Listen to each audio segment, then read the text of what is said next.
Hi hello అందరికీ నమస్కారం. Welcome back to our channel. రైతు బంధుకి సంబంధించి అసలు ఇప్పటివరకు ఎంతవరకు విడుదల చేశారు? అండ్ ఇప్పుడు ఎంతవరకు విడుదలవుతున్నాయి? ఎంత పట్టా కలిగిన వారికి ఏ రోజు డబ్బులు రావచ్చు? అలాగే పూర్తి స్థాయి రైతు బంధుకి సంబంధించి అధికారుల వద్ద ఉన్న వివరాలు ఏంటివనేది ఈ వీడియోలో మీకు చాలా స్పష్టంగా వివరిస్తాను. మీరు కూడా వీడియోని చివరి వరకు చూసి పూర్తి స్థాయి సమాచారాన్ని కూడా స్పష్టంగా తెలుసుకునే ప్రయత్నం చేయండి. ఎందుకంటే చాలామందికి పూర్తి స్థాయిలో సమాచారంపై అవగాహన లేక ఈరోజు ఆందోళన అయితే చెందుతున్నారు. రాష్ట్ర ప్రభుత్వం ఈరోజు రైతుల విషయంలో నీరు ఇవ్వడం విషయంలో కావచ్చు, రైతు బంధు పెట్టుబడి సాయం విషయంలో కావచ్చు, నత్తనడకన వ్యవహరిస్తుంది అని చెప్పేసి చాలామంది అంటున్నారు. అయితే అసలు పూర్తి స్థాయిలో రైతు బంధు గురించి ఇప్పటివరకు ఉన్న అప్డేట్స్ మీ ముందుకు తీసుకొస్తాను. సో మీరు చివరి వరకు చూడండి. అండ్ మర్చిపోకుండా మన ప్రతి ఒక్క వీడియోని కూడా లైక్ చేయడం మర్చిపోకండి. ఇక లేట్ చేయకుండా ఫస్ట్ కొన్ని లేటెస్ట్ అప్డేట్స్ గురించి చూసుకునే ప్రయత్నం చేద్దాం. సో తెలంగాణ రాష్ట్రంలో కాంగ్రెస్ ప్రభుత్వం వచ్చిన తర్వాత రైతు బంధు ఇచ్చుడేమో కానీ రైతు బంధు ఏ విధంగా కట్ చేయాలి అనే మాటలు ఎక్కువగా అవుపిస్తున్నాయి.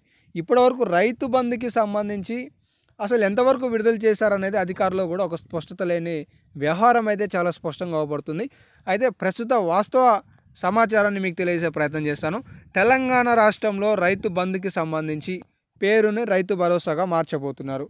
ఈ రైతు భరోసా ఎప్పటి నుండి అమలు కాబోతుంది అంటే ఇది రాబోయే ఖరీఫ్ సీజన్ అంటే వానాకాల సీజన్ నుండి ఈ రైతు బంధు అనేది స్టార్ట్ కాబోతుంది ఖరీఫ్ సీజన్ నుండి. అయితే ఇందులో కేవలం అది 5 నుండి 10 ఎకరాల వరకు రైతులకు మాత్రమే ఇవ్వనున్నారు. ఒకవేళ మీకు ఒక ఎకరం కలిగి ఉండి ప్రభుత్వానికి కనుక మీరు పన్ను కడుతున్నట్లయితే మీకు రైతు బంధు కట్ చేయాలి అని చెప్పేసి రాష్ట్ర ప్రభుత్వం ఆలోచన చేస్తున్నట్లుగా మీరు సమాచారాన్ని అయితే చూసుకోవచ్చు. దీనిపై ఆల్రెడీ కొన్ని సర్వేలు ప్రణాళికలు కూడా రాష్ట్ర ప్రభుత్వం ఉన్నతాధికారులు రూపొందిస్తున్నారనే సమాచారాన్ని మీరు చూసుకోవచ్చు. అయితే ఇప్పటివరకు తెలంగాణ రాష్ట్రంలో రైతు బంధు ఎంతవరకు వచ్చింది, ఇప్పుడు ఎంతవరకు రాబోతుంది అనేది కనుక చూసుకున్నట్లయితే తెలంగాణ రాష్ట్రంలో 3 నుండి 4 ఎకరాల లోపు వారికి రైతు బంధు వచ్చింది అని చెప్పేసి అధికారులు చెప్తున్నారు అనే సమాచారాన్ని కూడా ఈ సందర్భంగా మీరు చాలా స్పష్టంగా చూసుకోవచ్చు. అయితే చాలామందికి 3 ఎకరాల లోపున్న వారిలో కూడా దాదాపుగా ఒక 10 నుండి 5% మందికి ఇంకా రైతు బంధు రాలేదని మన కామెంట్ సెక్షన్లో చెప్తున్నారు.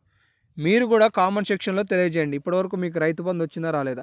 రైతు బంధు వస్తే ఎస్ అని చెప్పి, రాకపోతే నో అని చెప్పి కూడా కామెంట్ చేయండి. అలాగే ఇప్పటివరకు రాని వారికి రైతు బంధు ఎప్పుడు రాబోతుంది అనే ఒక అంశం గురించి మాట్లాడుకున్నట్లయితే మార్చి 31లోగా తెలంగాణ రాష్ట్రంలో పెట్టుబడి సాయం కింద రైతు బంధు పూర్తి చేస్తామని చెప్పేసి సీఎం రేవంత్ రెడ్డి గారు మొన్న ఒక ప్రకటనలో అయితే తెలియజేయడం జరిగింది సమాచారాన్ని. కానీ కాంగ్రెస్ ప్రభుత్వంలో ఉన్న ఉన్నతాధికారుల కొన్ని ప్రెస్ మీట్లు కావచ్చు, ప్రకటనలు కావచ్చు చూస్తే మాత్రం గత ప్రభుత్వం రైతు బంధు విషయంలో ఏ విధంగా శైలి ఉన్నదో దానికి కొద్దిగా టైం తక్కువ తీసుకొని మేము ప్రయాణిస్తామన్నట్లుగా ఉంది. ఎందుకంటే మొన్న బట్టి విక్రమార్క గారు ఒక ఎన్టీవీ ఇంటర్వ్యూలో చెప్తున్నారు. గత ప్రభుత్వం డిసెంబర్ నెలలో రైతు బంధు స్టార్ట్ చేసి వచ్చే సంవత్సరం ఇంకొక సంవత్సరం డిసెంబర్లో రైతు బంధు అప్పటి వరకు కొనసాగించింది.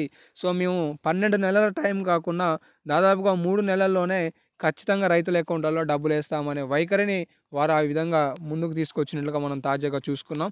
అయితే తెలంగాణ రాష్ట్రంలో పూర్తి స్థాయిలో ఒక విషయం చెప్పాలంటే మాత్రం మార్చి 15 కల్లా రైతు బంధు డబ్బులు పూర్తి స్థాయిలో వేస్తామని చెప్పేసి కొడంగల్ ప్రకటనలో సీఎం రేవంత్ రెడ్డి గారు చెప్పారు. తదనంతరం మరో అసెంబ్లీ సమావేశాల్లోకి వెళ్ళిన తర్వాత కూడా మార్చి 31లోగా రైతు బంధు వేస్తామని చెప్పేసి తాజాగా ఒక ప్రకటన అయితే చేశారు. కానీ ఇప్పటికీ కూడా తెలంగాణ రాష్ట్రంలో 3 ఎకరాల నుండి 4 ఎకరాల మధ్యలో ఉన్న రైతులకి ఇంకా పూర్తి స్థాయిలో రైతు బంధు రాలేదని చెప్పి కామెంట్ చేస్తున్నారు. సో మీకు ఎన్ని ఎకరాల పట్టా కలిగి ఉన్నది, మీకు రైతు బంధు వచ్చిందా రాలేదా అనేది కూడా కింద కామెంట్ సెక్షన్లో తెలియజేయండి. ఇక మొత్తానికి వచ్చేసినట్లయితే వ్యవసాయ శాఖ అధికారులు ఈరోజు ఫామ్ ఆయిల్ విషయానికి కావచ్చు, అలాగే వరి ధాన్యం సేకరణ గురించి కావచ్చు, అలాగే రైతులకు సంబంధించిన రైతు బంధు విషయం కావచ్చు డబ్బులు ఇవ్వాలన్న ఆలోచన ఉన్నట్టుగా తెలుస్తుంది. తాజాగా కూడా సీఎం రేవంత్ రెడ్డి గారు ఏదైతే మార్చి 1వ తారీఖు నుండి 10వ తారీఖు వరకు తెలంగాణ రాష్ట్రంలో ఉన్న ఉద్యోగస్తుల జీతభత్యాలతో పాటు వారి యొక్క పెన్షన్లు సంక్షేమానికి నిధుల కేటాయింపు అనంతరం ప్రధాన అంశంగా రైతు బంధుని, రైతు భరోసాని తీసుకోండి అని చెప్పేసి ఆర్థిక శాఖకు ఆదేశాలు జారీ చేశారనే సమాచారం కూడా విన్నాం.